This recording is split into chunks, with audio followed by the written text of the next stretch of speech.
Ladies and gentlemen, welcome to Good News York. My name is Noah Chrysler. I am here today with Jeff. Jeff, can you introduce yourself? Yeah, it's Jeff Taylor of The Wild, The Haven, Taylor's Wilderness Safari. Absolutely. So tell people what this actually is. What is The Wild? It is a zoo. We have animals from all around the world. It's a very interactive zoo, up close with a wide variety of animals. The guest experience is really important to us. The animals' lives are important, their welfare. And it's just, conservation through education and promoting and, having people enjoy the park. Fantastic. So yeah, you guys are a zoo right here in Chittenango, New York, yeah? Yep. And we've walked around a little bit. It is absolutely massive and very beautiful. So this is all brand new. We are sitting in the Haven, yeah? Or the venue that you have next to the Haven. Is this technically the Haven? What is this? Where are we sitting? This is the Haven. I purchased this property a few years ago. It was an old dairy farm, and basically came up with the idea for this. It's expanded a lot since then. Started as just a wedding venue, and since then it's basically transformed into it will be a full concert venue, wedding venue, rooms you can stay in with lions and tigers, cottages where you see wolves. It'll be a full-blown resort, so there's going to be all the amenities that you'd get at a resort right here in Chittenango. I kind of look at it as like when you go on a cruise, you have to offer different excursions and stuff, and that's where all my other businesses fit in. And we're just looking to expand and continue and add businesses and different ideas that I come up with. And I come up with ideas, and I have just an amazing team that works on it, and somehow we always come through, and they do a great job with everything. Beautiful. Cool. Tell us about, so tell us specifically your vision for this space, right? So you said this is a wedding venue, but also a concert venue as well? Yeah, so my passion is animals. Growing up, I loved animals. I just always wanted to build a zoo. And so I try to theme everything with that. And the initial idea of it was a wedding venue that sat on a savanna, just like you're in Africa. So that's where this is behind me, is a field of, in the summer and spring, there's giraffe, there's zebra, there's wildebeest, there's ostrich, there's African antelope right out here. So during our weddings, you can feed giraffe, and you just get to see them roaming, and it's a big area, so it's like more of closer to their natural environment as you can have in captivity. And then just the idea expanded with the concerts, and I enjoy the concerts personally just because I like having them, but it seems to have worked. We were labeled by an article as the most unique concert venue in the country. Cool. Just where else can you listen to music and look out and see giraffe, like just chilling out in the field. So that's really taken off. We have a bunch of weddings booked. This summer we have a lineup we're looking to add to. We've got Drake Milligan coming up in May. He was on America's Got Talent. We have Avery Anna, who's an up-and-coming country performer. She actually just got nominated for an ACM New Country Artist of the Year. We've got Buckcherry coming in July, 4th of July.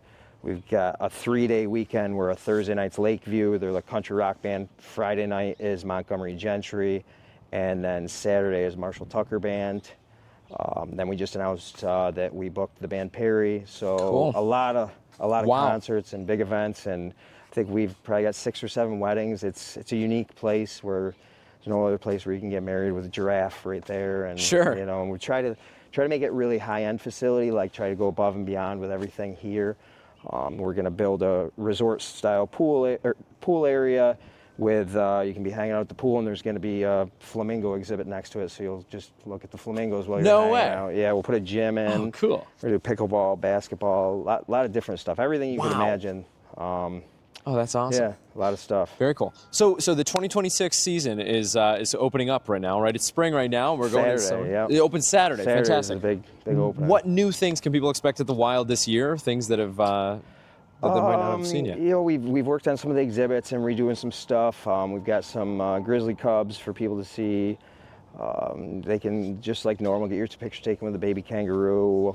You can feed the giraffe. Just a lot of stuff, we're just always trying to improve. We're working on bringing back, we used to do animal shows, live animal shows, tiger feeding and stuff. We kind of got away from that. just with the COVID and the staffing issues, and people really enjoyed that. So we're actually going to start doing tiger shows again. I formed a non-for-profit cool. called Friends of the Wild.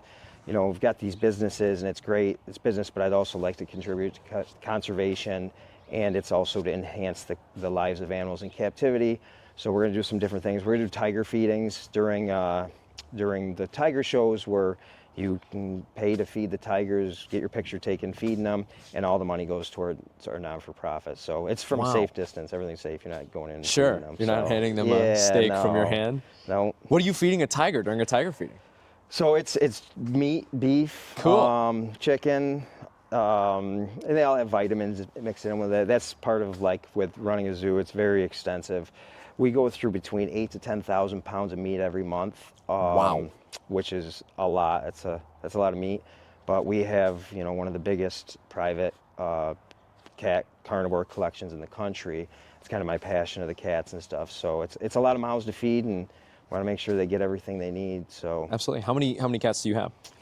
between 30 and 40, I think, something Wow. like that. Yeah. So and you know, my business, we try to be self-sufficient. We try to do as much of our own construction we can. We also have a division that we do farming. We do all our own hay. So I've got different farms where we bale all the hay, we put it away and feed the animals. So it's easy. It's better to sustain ourselves and rely on other people.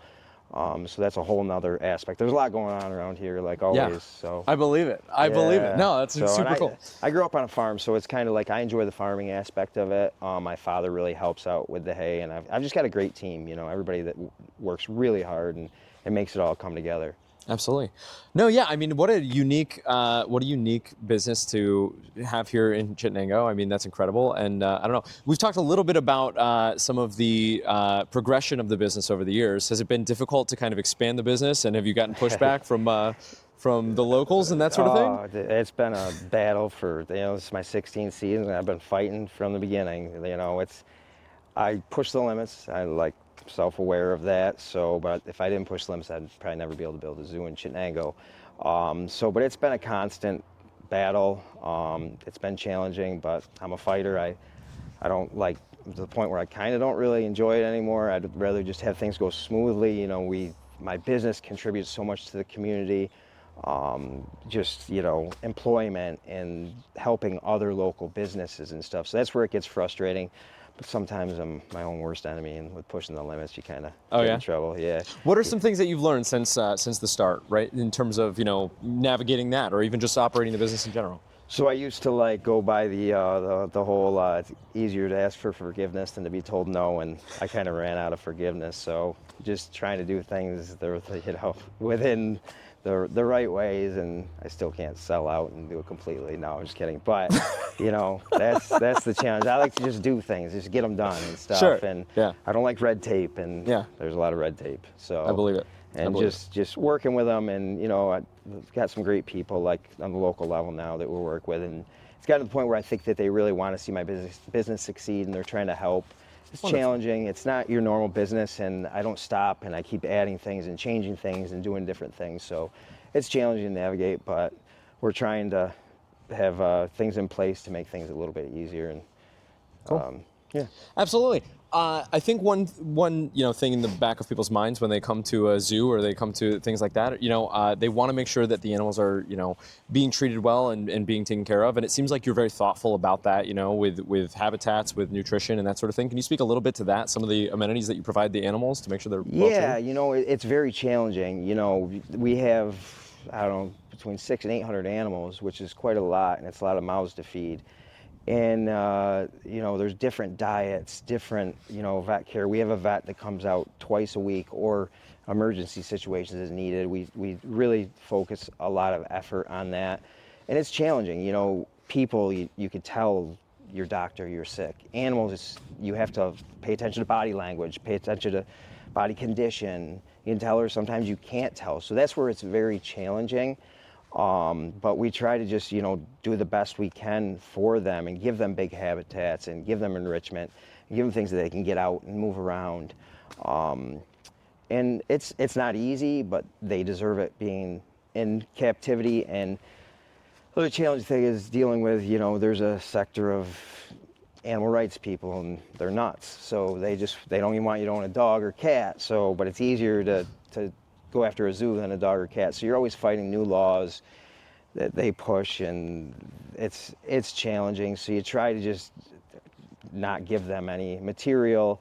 And it's very hard for people to grasp the concept of, life is, there's death. And, with people's lifespan, I don't know, 70, 80 years. And animals, when you have 800 animals, their lifespans range from, some are 5 years to 20 years. And so shorter time period, things will happen. You don't want it to. You want them to live out their full lifespan. And in captivity, they live a lot longer than in the wild because they get health care, they get their diets, they get everything. The sad thing about animals that are wild in their natural habitat is most of them die like of starvation as they get older. They break down, they can't hunt, they can't find things.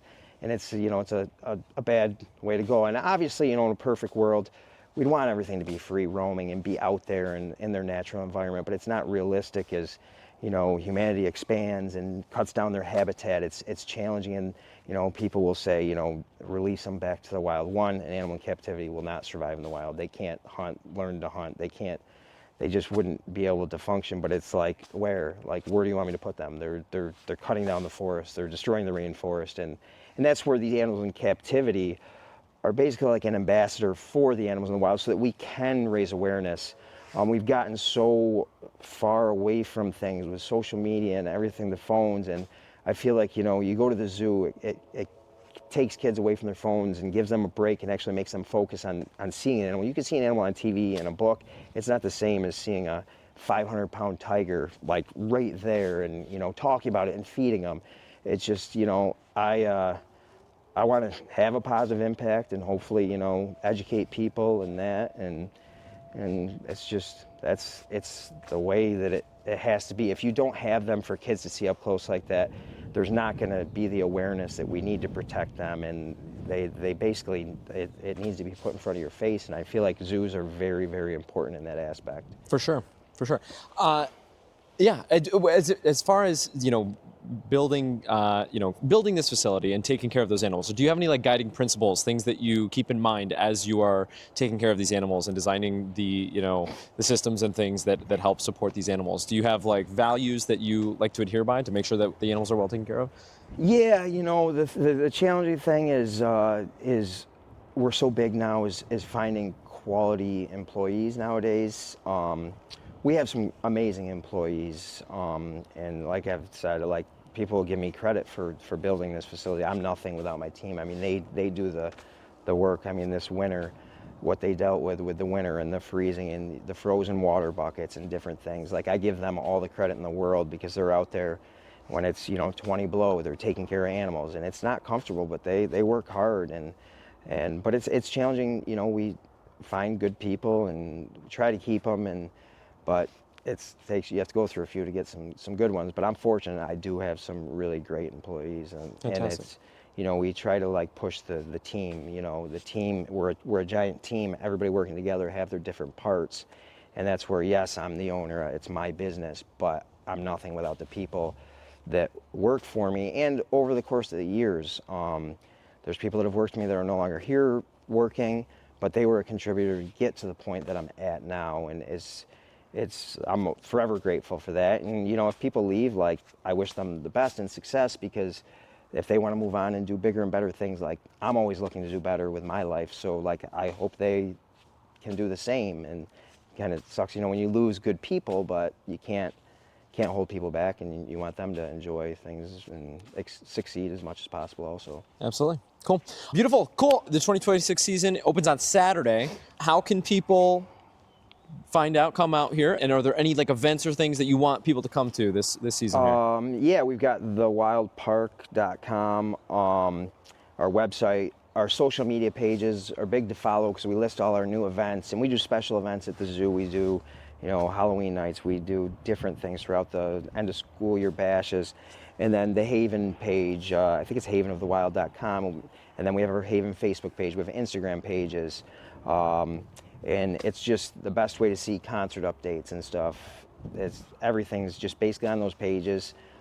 Visit the zoo, you get tickets right at the door. yeah, just come check it out. I think, you know, people will be surprised, and our visitors tend to come back, and I greatly appreciate everyone that has ever come and visited over the 16 years, because I can have all the ideas in the world, but I can't build anything without the visitors that are helping support us, and they're a big part of where we're at today and the future. We have a crazy amount of plans. Like, it's only going to get bigger and better, and I'm not going to ever stop. Beautiful. I love it. Well, cool. Jeff, thank you so much. Thank you. Ladies and gentlemen, this was Good News York. Thanks so much for watching. See you next time.